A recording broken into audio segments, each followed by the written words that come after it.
Hi, it's Mickey Dedier of naturaldads.com. Welcome to Dubrovnik, to Croatia, where we come every year for a holiday. And this is where my family and my father's side comes from.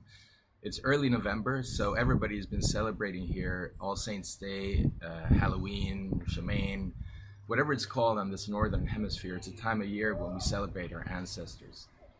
And I wanted to talk a little bit about what makes families strong in connection with that.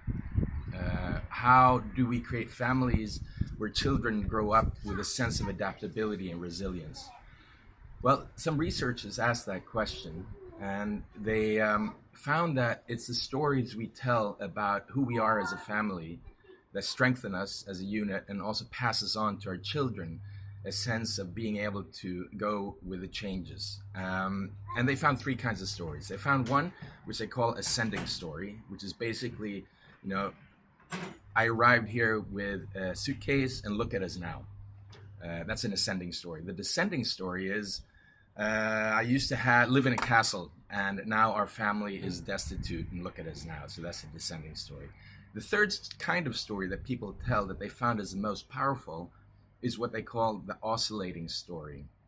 I think that's just another word for a good yarn, or a truthful story that shows how the family through the generations has struggled, how they've overcome the struggle, and what is the oscillation, what is the narrative of the family. So that's the oscillating narrative. My father, for instance, was born in Bosnia to Serb parents in World War I. He fought in World War II. We used to be quite a wealthy family. We lost everything in the First War. My grandfather died from the Spanish flu.